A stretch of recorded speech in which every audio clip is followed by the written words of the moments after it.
Hello friends, Radhe Radhe. आज हम बात करेंगे वैशाख पूर्णिमा के मुहूर्त वगैरह और उपाय के बारे में।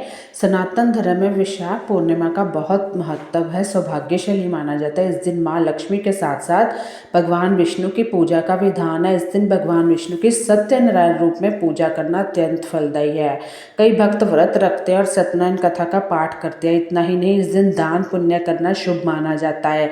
अब ऐसे में अगर आप इस दिन माँ लक्ष्मी की पूजा कर रहे हैं तो आपको क्या क्या चढ़ाने से लाभ हो सकता है, वीडियो को फुल देखिएगा। मुहूर्त भी बताऊंगी। मान लीजिए आप व्रत नहीं कर सकते, दान पुण्य उपाय पूजा विधि तो कर ही सकते हैं। आप क्या करना है, माता लक्ष्मी को चढ़ाना है वैशाख पूर्णिमा के दिन अक्षत। अक्षत चढ़ाने का बहुत महत्व है। अक्षत को समृद्धि और प्रचुरता का प्रतीक माना जाता है। माँ लक्ष्मी धन और वैभव की देवी है, इसलिए उन्हें अक्षत चढ़ाने से घर में कभी भी धन की कमी नहीं होती है और समृद्धि बनी रहती है। आप इस दिन अक्षत को कुमकुम या हल्दी में रंग भर कर भी चढ़ा सकते हैं। पूजा के दौरान माँ लक्ष्मी के मंत्रों का जाप करना बहुत ही फलदायी माना जाता है। मान लो किसी का रोग है, पुरानी बीमारी है, दूर ही नहीं हो रही, तो वो बहुत फर्क पड़ेगा। दूसरा मतलब, और जो अक्षत है वो साबुत चाहिए। छोटे अक्षत लीजिए, बड़े लीजिए, लेकिन छोटे अक्षत भी टूटे हुए ना हो।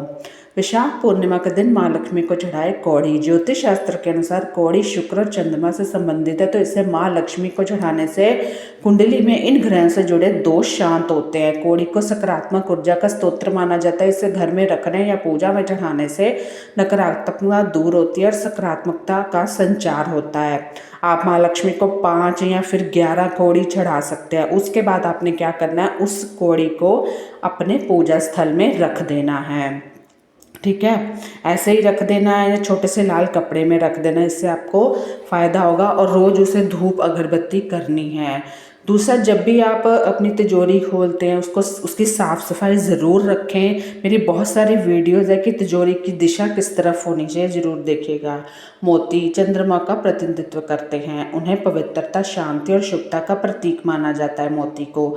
जो ज्योतिष शास्त्र से मोती को धन और समृद्धि से भी जोड़ा जाता है। वैशाख पूर्णिमा के दिन माँ लक्ष्मी को मोती चढ़ाने से आर्थिक स्थिति मजबूत होती है और धन की प्राप्ति के योग बनते हैं। अगर आपकी कुंडली में चंद्रमा शुक्र की स्थिति कमजोर है, चंद्रमा यानी कि अगर पैसा नहीं आता है, चंद्रमा शुक्र होता है कि अगर घर गृहस्थी में पैसा ना हो, कला कलेश हो, तो शुक्र में कमजोर है, तो आपको मोती चढ़ाने के दौरान माँ लक्ष्मी के मंत्रों का जाप अवश्य करें। इससे उत्तम परिणाम मिल सकते हैं। दूसरा है जो हल्दी होती है, वो तो हर घर में अवेलेबल है। हिंदू धर्म में जो वैशाख पूर्णिमा का दिन बहुत ही शुभ है, तो आप माँ लक्ष्मी को हल्दी चढ़ा दें। हल्दी को धन समृद्धि का कारक माना जाता है। ऐसी मान्यता है कि वैशाख पूर्णिमा का दिन माँ लक्ष्मी को हल्दी चढ़ाने से आर्थिक तंगी से छुटकारा मिलता है, आय के साधन भी खुलते हैं। वैशाख पूर्णिमा के दिन आप माँ लक्ष्मी को हल्दी एक लाल कपड़े में बांधकर फिर चढ़ाएं और माता को चढ़ाने के बाद उस हल्दी को अपनी तिजोरी में रख दें। इससे भी लाभ होगा।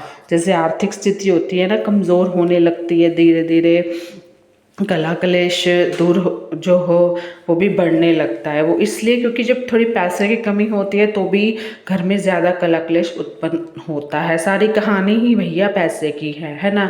दूसरा है चावल।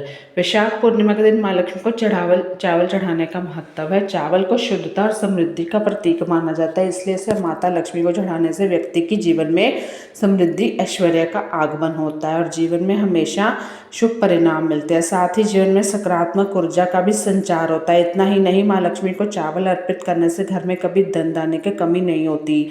वो चावल मैंने आपको बताए थे कि आप उसको सिंदूर या क्या बोला था, सिंदूर से रंग सकते हो। ये चावल साबुत चावल है, सफ़ेद चावल, मतलब दोनों तरह के चावल आप उनको चढ़ा सकते हैं।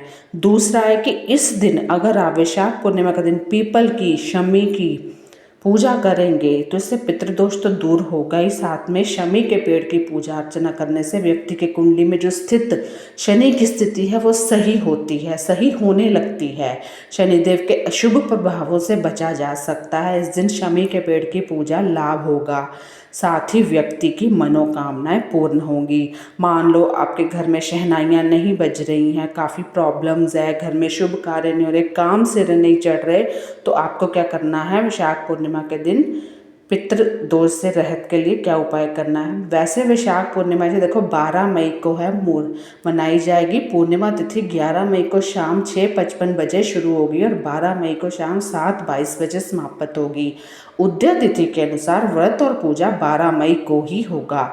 अब ऐसे में इस दिन कुछ ऐसे पेड़ हैं जिनका पूजा करने से आपको लाभ हो सकता है। जैसे मैंने आपको तुलसी बताई, तुलसी की पूजा या पूजा अर्चना करनी है आपने।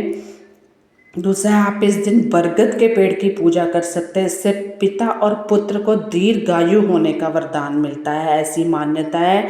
पूर्णिमा के दिन पितरों के लिए की गई पूजा से पितृ संतुष्ट होते हैं और भगवान विष्णु की कृपा आप पर बरसती है। इस दिन आप पीपल पर जल के साथ दूध और चीनी मिलाकर आपको चढ़ानी है तांबे के बर्तन में, और परिक्रमा करनी है, और फिर आपको पितृदोष से मुक्ति मिलेगी। पूर्णिमा देखो हर महीने आती है ना, तो हर महीने भी शुभ होती है, वैशाख की भी शुभ है। तो इस दिन पीपल के पेड़ की पूजा करने से सुख समृद्धि वास होता है। इस दिन पीपल के पेड़ के नीचे पूजा और विष्णु सहस्त्र नाम का पाठ भी आप कर सकते हैं। इससे जीवन में धन धान्य की कमी नहीं होती है। तो आपको बता दो, वैशाख पूर्णिमा का दिन भगवान बुद्ध को ज्ञान प्राप्त हुआ था, इसलिए यह दिन बहुत ही खास है। वैशाख पूर्णिमा के दिन धन, अन्न और फल का दान करने से सुख समृद्धि का वास होता है। आप इस दिन गरीबों को ज़रूर कुछ ना कुछ अवश्य दान करें। कुछ भी उनको गर्मी की कोई चीज़ ज़रूरत है वो दान करें।